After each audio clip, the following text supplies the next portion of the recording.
As to be expected, the coalition's on-again, off-again relationship has been an absolute gift to anyone who enjoys watching the Liberals and the Nationals fumble the bag over and over again. It's been a very chaotic week-long breakup, and I am hopeful that at the end of all of this, they're able to come back together and rekindle that love, and we can tie off this saga in a nice little bow as a moment in Australian history where they completely and utterly embarrass themselves. If you haven't seen any of my other videos on the topic, that's entirely okay, because we're going to answer some questions in this video we couldn't answer back then. I am trying to record this in one sitting, as today is the day they decided to get back together. I've done a full day of work. I am exhausted, but I'm going to do my best to keep you updated. If you've seen the other videos and you like what I do, consider leaving me a like, consider subscribing. I appreciate the support.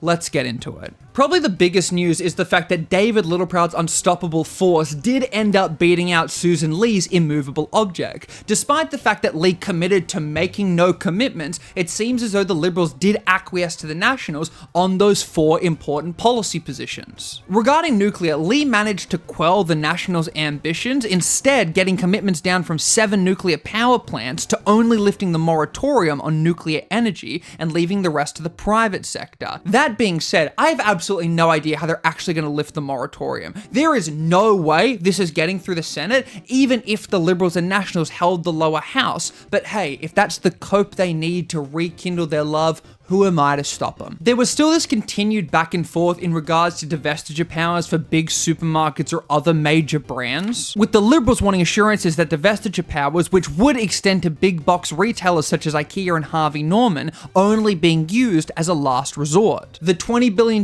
regional fund was also a point of contention. The Liberals have spent around $100 billion over 5 years, and it's meaningfully impacting the debt, and Susan Lee did not want that to continue, and instead wanted this $20 billion to be on the budget, not off the budget. The Liberals also wanted to make sure there were guardrails in place for how that money was going to be spent, wanting it to be equitable, so effectively it didn't become this pork barreling operation for the national seats. The telecom issue is a bit of a wash. Both parties broadly agreed to it anyway. There were just specifics that need to get ironed out, but at the end of the day, it is good that regional Australians would have access to the internet no matter where they are. One of the biggest things is the Nationals wanted the ability to breach cabinet solidarity. And as it stands now, it seems as though they've committed to standing by the Liberals, but later down the line, this might come back to bite them in the arse. Whilst things on the surface seem to be going okay for David Littleproud, if you're listening carefully, you can start hearing the dogs growling and you can slowly see them nipping at his feet. Some in the Liberal Party feel strong-armed, like there was absolutely no need to push the Liberals into this corner or risk blowing up the coalition.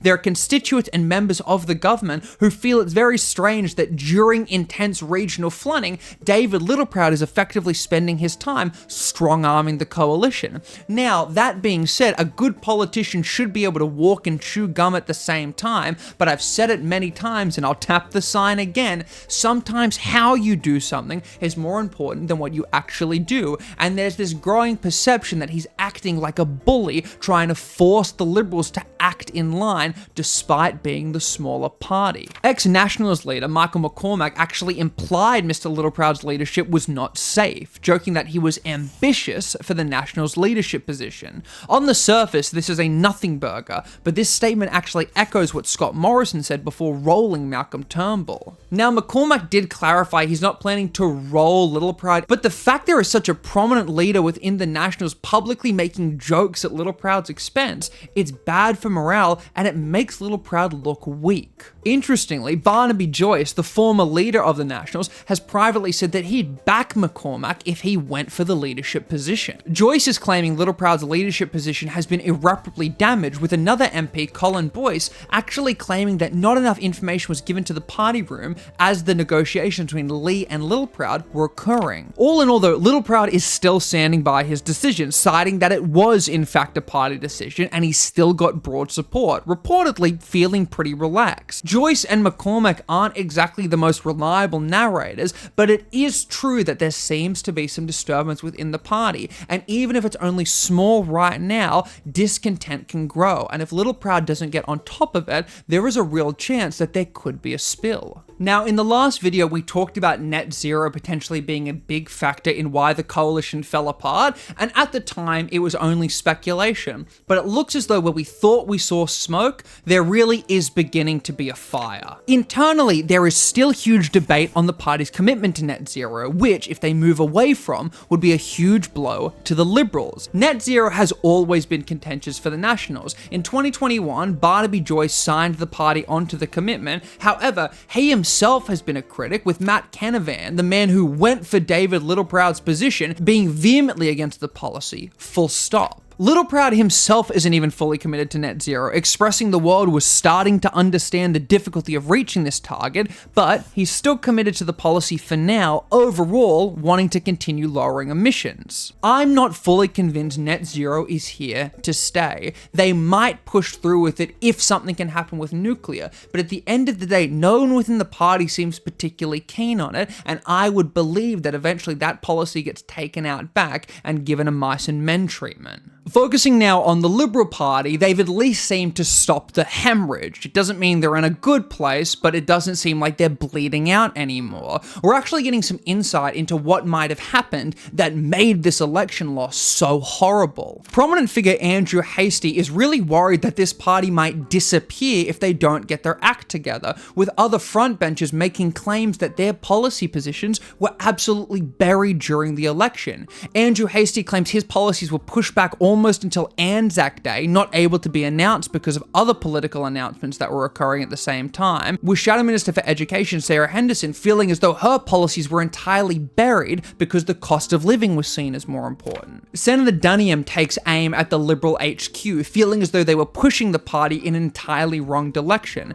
People feel as though that the moment Peter Dutton walked back the work from home policy, support started to nosedive, and that wasn't necessarily because people liked the policy. A lot of people didn't, but for the first time, people were seeing Dutton as wishy-washy, that he wasn't a leader who would commit to policy. Interestingly, there were also disagreements with political advertising, with Dutton himself actively wanting more advertisements that called Albo a liar. On top of all of this, the party also seemed to wrongfully assume that people who voted no in the voice to Parliament would also vote no to Labour. But Andrew Hastie brought up an interesting point, that although Labour lost the voice to Parliament, people witnessed Albo being willing to die for a political policy he truly believed in, that even if they didn't like it themselves, they saw him as a leader who was willing to commit to something, and that wasn't Dutton. Former Liberal Minister George Brandis believes a core issue is the Liberals' policies just push voters away. Quote, "We alienated women, we offended public servants, we offended multicultural communities, we insulted people who live in the inner cities. It was almost as if we were running out of new people to offend." That's a really funny quote, but it also couldn't be more accurate.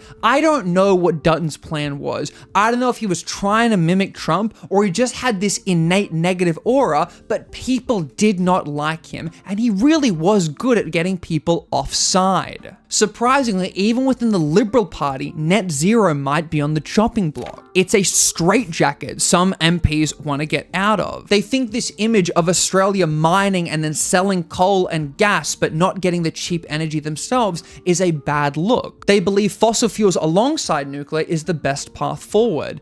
That being said though, there are some in the party who aren't even supportive of nuclear anymore. Senator Kovacic believes it's time to just dump the policy altogether, with MP Jason Falinski believing the party needs to stop looking at climate through a cultural lens. If they engage in this debate of coal versus solar versus nuclear, they're gonna lose, so by removing the point of contention altogether, it gives Labour less ammunition and more space to focus on the policies that matter. Honestly, I'm not entirely convinced Susan Lee is gonna even make it to the next election. She only beat out Angus Taylor by 4 votes, and 3 of those MPs are now leaving. There is a real chance that she gets rolled and Angus Taylor becomes the new leader of the party. Now, I think that would be horrible, but I have learnt never to bet against the coalition when it comes to shooting themselves in the foot. Jason Falinski joked that he does not believe the Liberals are at rock bottom, and I have to agree with them. I still think there is a long way down to go, and they seem to be unable to cut the weights from their ankles. Knowing my luck, the second I release this video, something else will happen.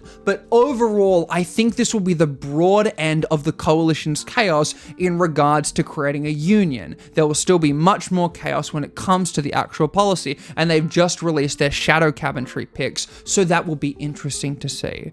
But hey, all in all, come join the Discord, come talk about it, come say hi, come let me know what you think in the comments, like and subscribe. I am exhausted, and it has been real.